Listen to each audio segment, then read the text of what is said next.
Hasalo atulio thongpan songkal lulana thongpang ngai adu kau chinrom chongcho achang mi thongpang da te thaila ngai adu mi tampian kauna en anum na hun phone la ne peklo e internal anti pom lo cha khan nama buntu gan ngai kholo e zangfak ngai se apoi zai sipowa kan ramcho avan thate la e kan rap thattik tuwa zaipo athare ar sarchem thalna e zaipo achiami vel te khare masitela e arok mit vel te khare masitela e zaipo thare chokte ko lai chu cha kan nak chiu tuin long sau tu zum kan au se timika bi mai thia man chim kadu e thongpan songkal lu chal hala e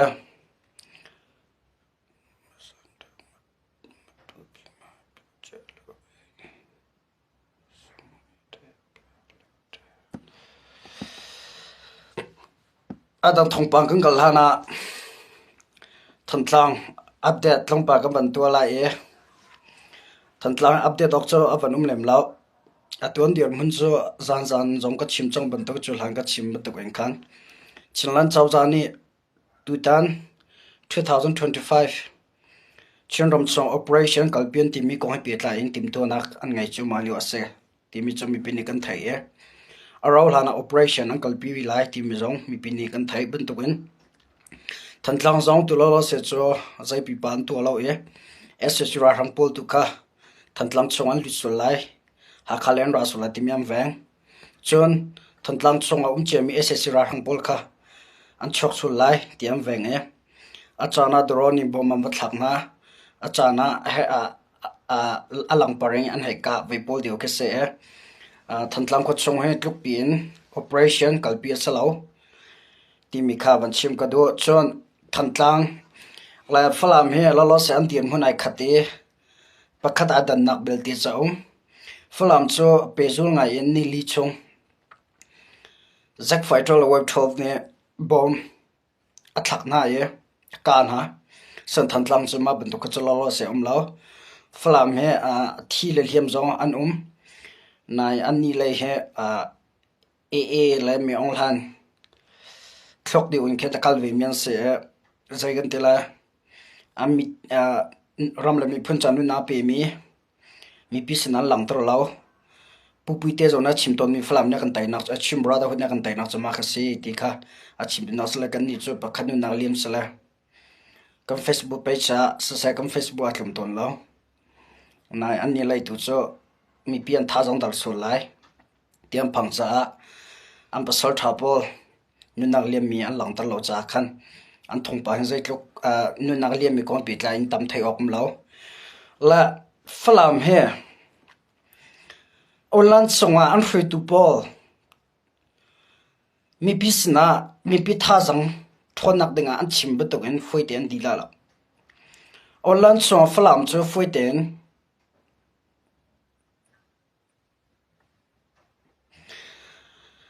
ten an lak lai lo timi ke mal kam hu dan se zero da falam mi foi ten lak la lo tia chon falam kot songa ss ra hang tharing an chap number 1 number 2 falam kot songa theory atharing tamtok aphan than rakap thajang I chap rakap theory tamai achap cha khan falam he foiten chon an lak lai ka zum lo chon falam operation akalpi mi brotherhood le e ni hin kema ka mudan le achoi ka thai dan sa falam ko so umi atu atang mi ss ra hang pol ke kluk in an nam khon halo e an det khon halo ti mi ka munin sa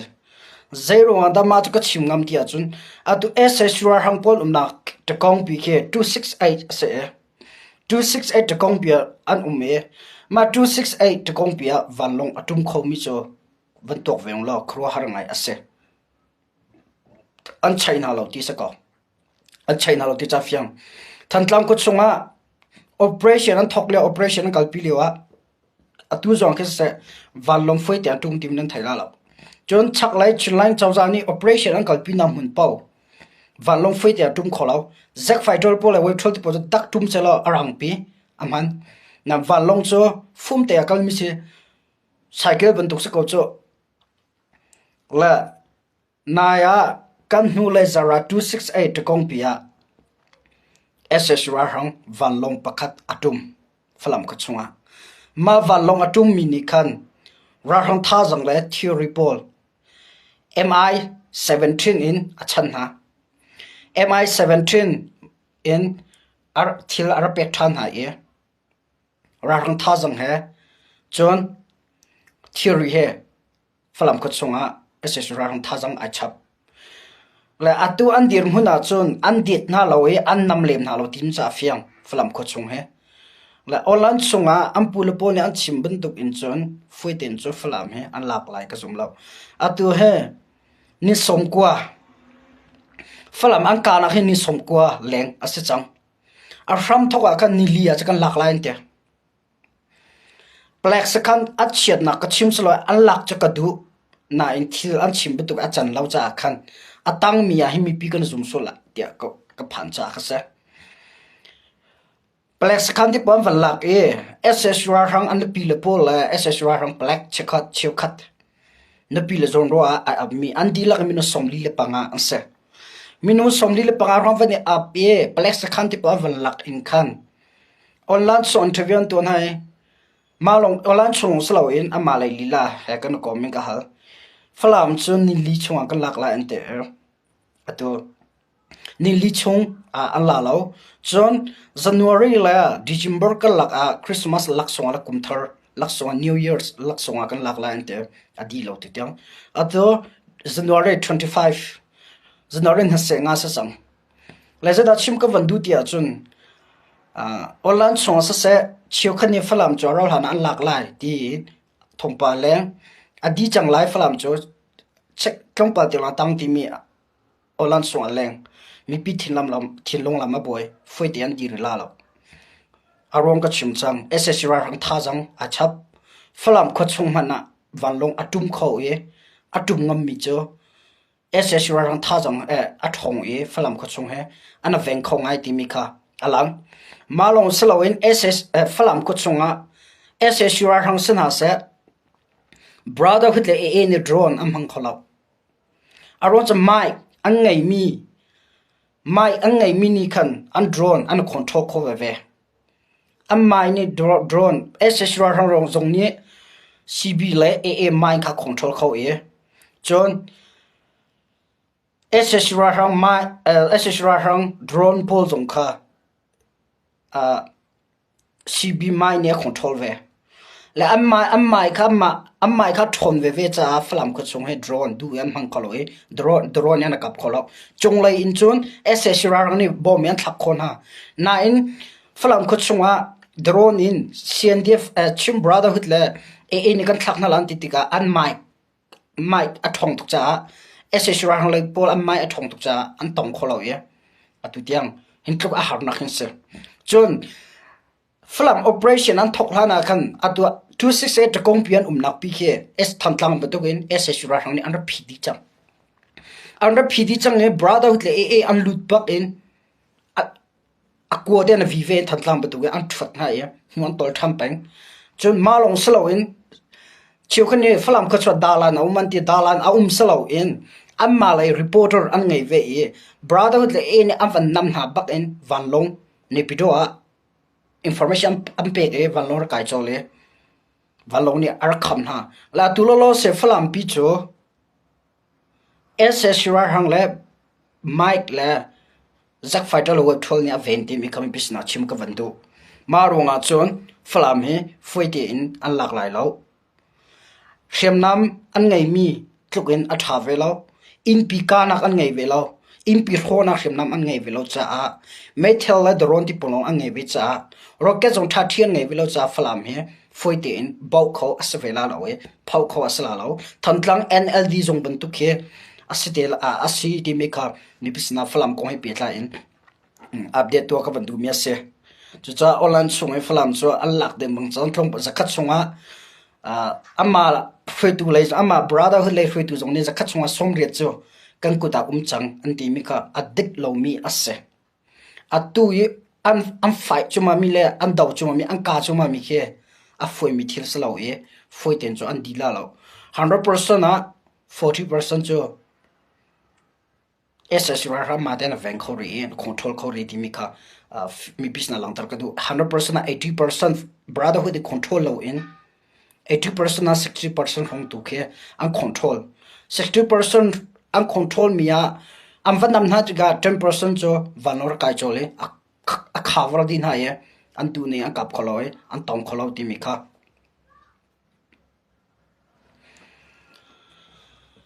chim ka van du me se lian chin za na van it hok phop ko chang he kan hu rong kha cho tamil nak en nak de okay so cái ha cái ngã chuyện tên khoa tế cũng tục về cũng bel về lâu cái tiếng là cho cũng tục về bel lâu ye thì khen roll up cái vật lon cái vật umma cái Victoria kem cũng là bằng ngã chuyện cái mà là cái mà mình cái thằng ngã cảm hú lâu cái nặc đi khắp phun cái sẽ cái vấn đề học này mình có hệ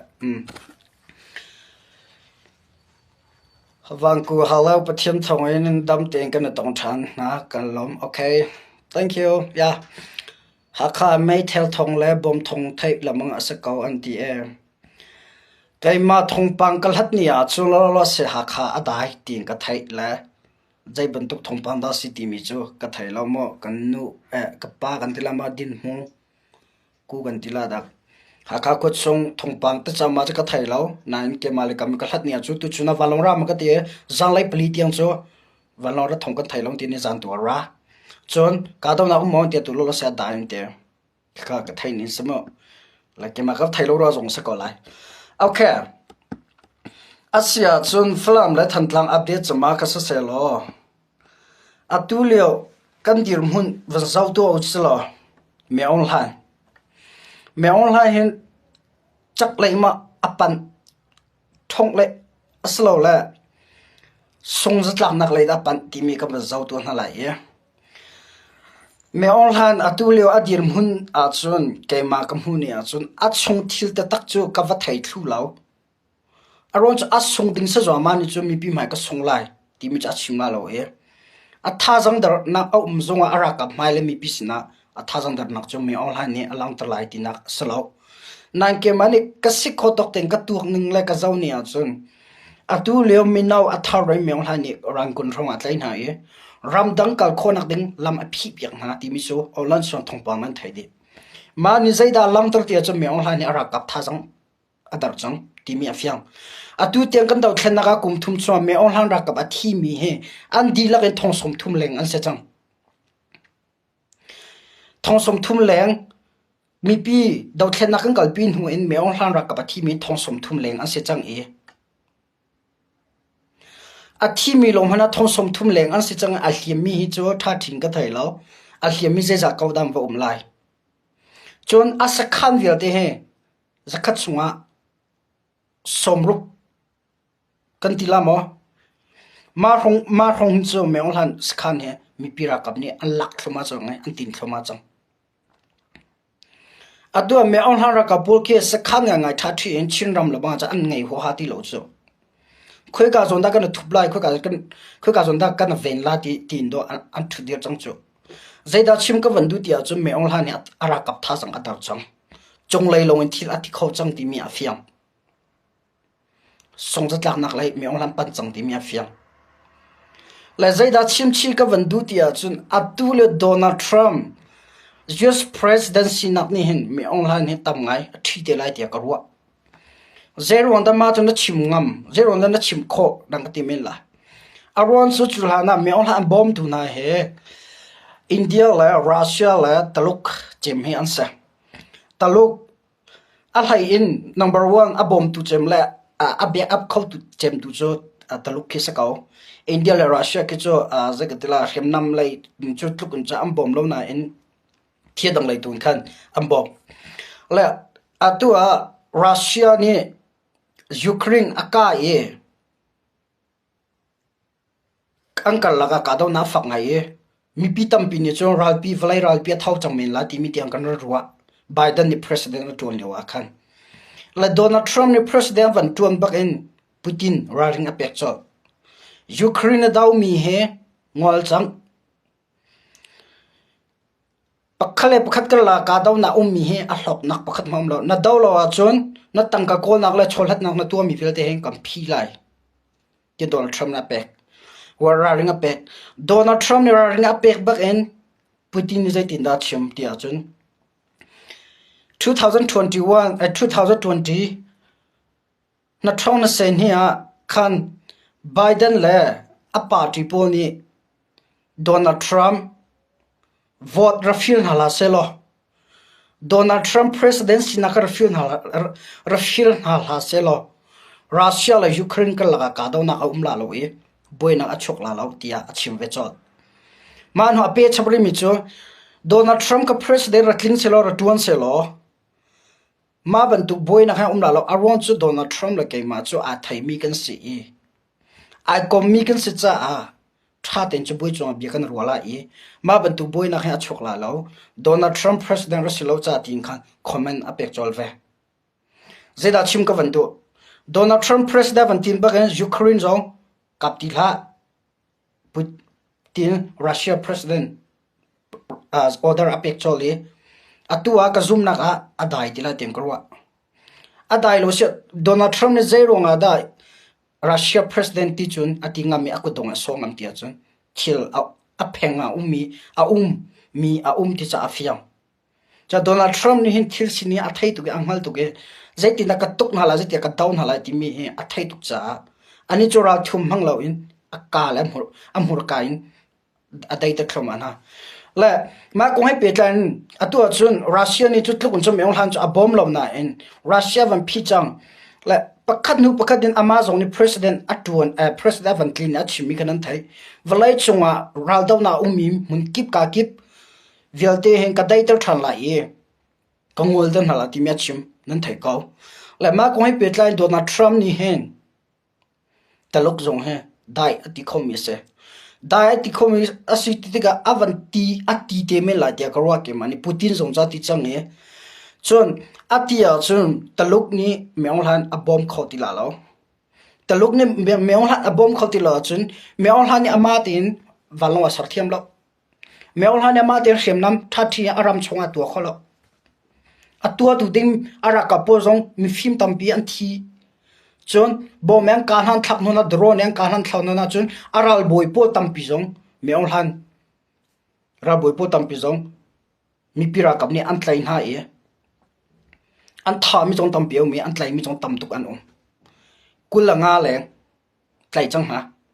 la zeda chim ka bandu tia chu atu leo kan daw thlanna ko he pe tlai in meong han song ji tlak nak le apan e Donald Trump presidency nak ni avan ten thana chun meong han he a song te taluk ne bom ti lo a chun taluk ne hriam nam a pek ti lo a chun taluk ni a hermi drone van long rocket adang dang a pek ti lo a chun amaram cho mi thil long ni chun mi pi ha kan taila lo ti mi a fiang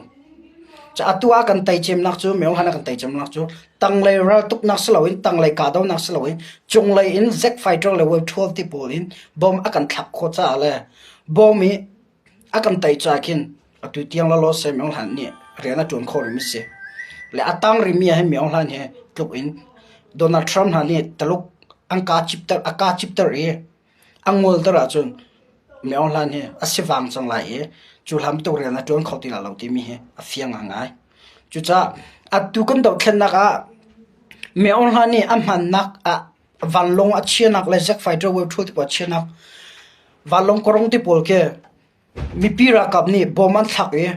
bom yang kai rocket yang kai ang hlo pek thoma li wase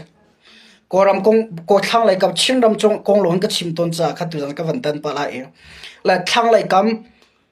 koram pi chunga PDF sina se chon KIA sina se ka chin se ko zo tlang chong sem tlai phu ni me online a nak po tlang chong sem tlai long selo in do thlen nak a tel mi sem tlai phu ni me online na a van long chien nak le a ting bo an chien nak po bot a chien nak pol vi ti jong kha an ka pe ge an hro pe thama chang là Martin in te an kalpi an mai an phone ko chun 2025 a hin chun me online sin ni za khata somre chu mi pi ne kan hula e alang chang la ti mi ka na chim chi ka van tu mi ase la mi pi ne tai nak le kan pan chu ma ko e song za tlang nak le kan pan lo tu kon 2025 lo banga hin chun ka daw na khi a phak lai MNDAA le me online ka la ka ram de na chok ti mi thong pa leng adik ikati lo ding ram de na chok asna me online ni an umnak mun le ya SSR rang tha jang va chap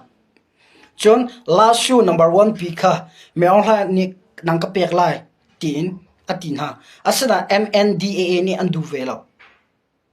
me online ni angai adu mi thil angai kholo chu zai cha da MNDAA zai da to na khala tim jong kha mi pin ro chin haus lo MNDAA le me online ka ram de na sar mi he pakhat lai ni chon am phau pian than te la e ana phom than te la ti mi ke man ti mi ti in ke mal kam chu ko mu chu cha me online hi ara long ten se chang e a dau tu long ten se chang e as khan an lak thum ma chang e a van long chen nak la hem nam chem na pu bom an thak thum mai an dau thum ma chang cha a ram pian cha thum ma chang cha tai nak le kam pan chu ma ko tu kum no thong na senga 2025 a hin chun thil han tam pia thleng lai e thil han tam pi alang te lai ti mi kha chim ko van du e mi pi nan tha jang dar hla se nan long dong hla se kum thum chung kan kal pi na ga do thlen na mi pi lai song za tlang nak le kan pan thashim lo mai kam phong thloma le atang ri mi 2025 zong a hen mai kam phong ko lai tai na kam hu ko lai ti mi kha tu jana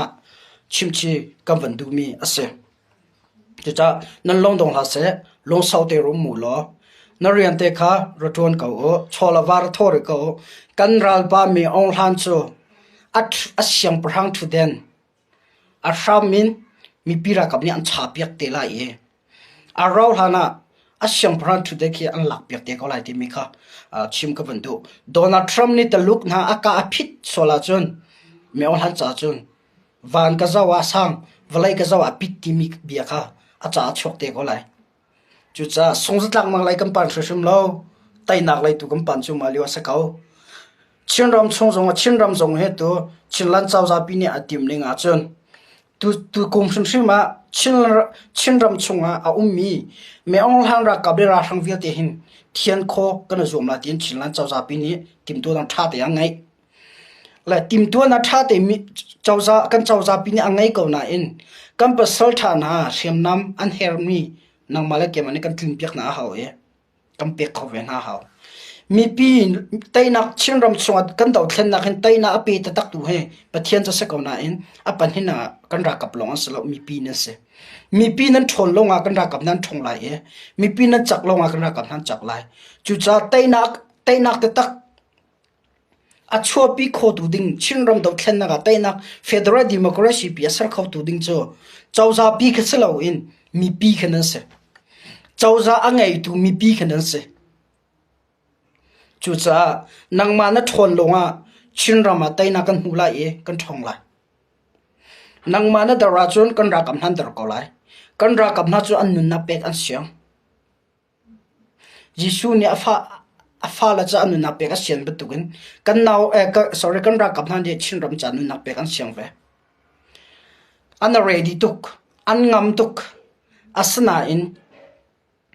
siamnam du tok em mang ok an ngai mo jang kwan du tok em han ok an ngai mo ti mi kha mi pi ni azau pe je thiam ven haus lo tang la che ko rin haus se nam ba tuk chang mi pi ka thai kau nam ba tuk san nan chowa tam tuk adi chang ka thai kau a rau ti la lo tang ra la re kong lo na ba sal than ha chan se khotok te in rak izom re ko lo na long ra dong la se ti mi kha tu zan tha jang pek pa in me ong han song zat lak nak lai pan chu ma chang ko ti mi he pe tlain aka van chim chi du mi se lo adang ka van kal lai e atua ka van kan ro tha ning mi chu matu pi khot songa matu pi khwa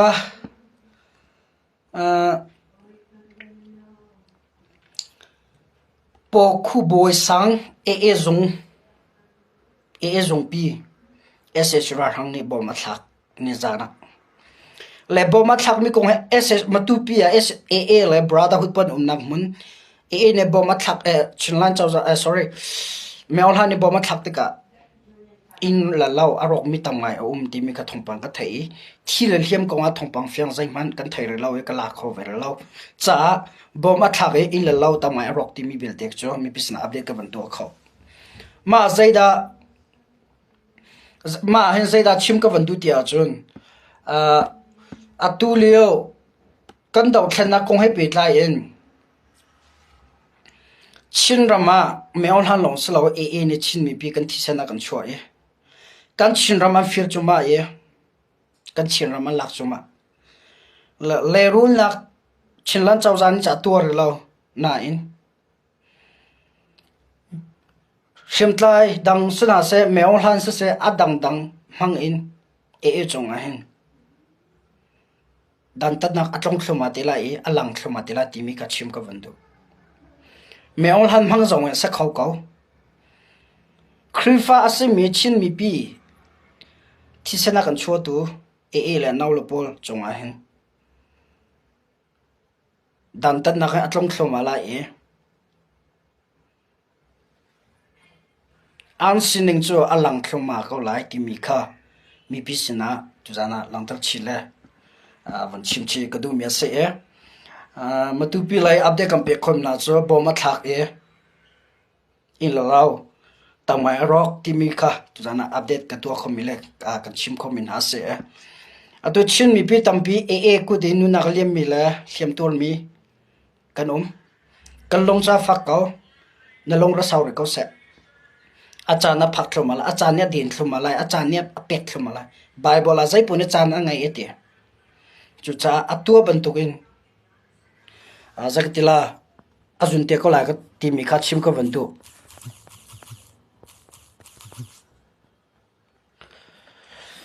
okay asia chuna tanga kam ban lu than hala tu zing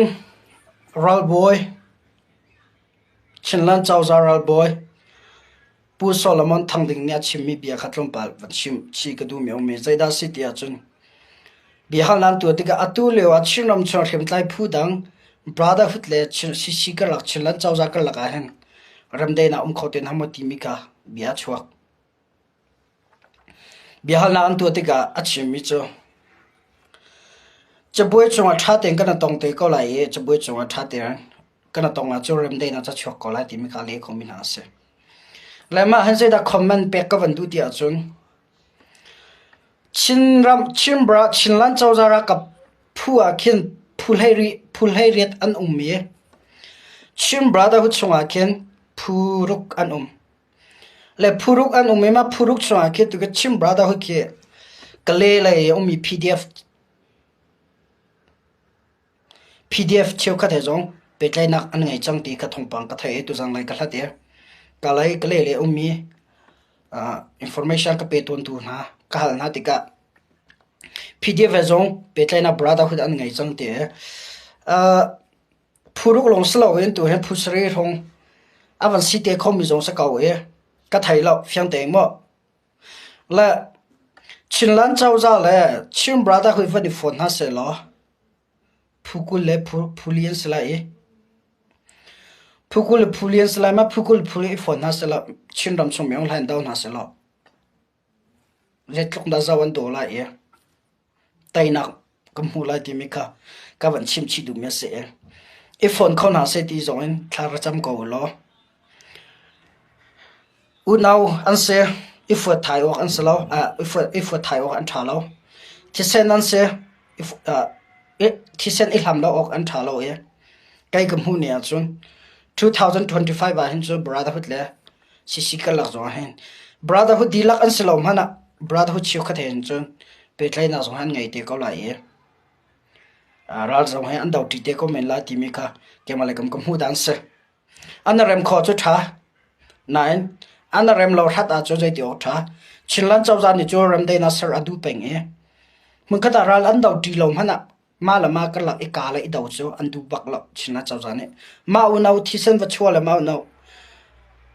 nu na valak china chaw zane du lo cha ram dei na zati da ka tua pila ti mi azum peng kau e anga peng kau la pu solomon thang dia chim bat win ral bo solomon thang dia chim bat thila ka ka achun angka kap ne ka la ram dei na ko ha ro chana cha om ngai tim cha kam mu kau ti mi kha pu mon dia chim ko ha pi tlain trum pal a valang tap chi ka du me se kan rama atua ka page song ka thil cham tu ka atua ka UN agency ni research antu tika koram pi hopin 20 millions e ok ngai lo mile harsa an chang ti khase la zeda chim ka van du tia chun hintluk meol har ro kammi pi koram mi pi e ok la ti ron han ngai ti lo nu kam ma ka la hi ban tu rem lo nak la imu chim lo nak ta chua ve mi ro ti ga long cho fak ngai thla cham ko na se pathian ni to kholom ya ngai lo ti mi jong kha chim che ka van du e a rol hanaram de nang ka laga chok khonak bin cha thla cham jong bom chu no se ti mi kha chim ka van du e tu zang kana ro kho mi chu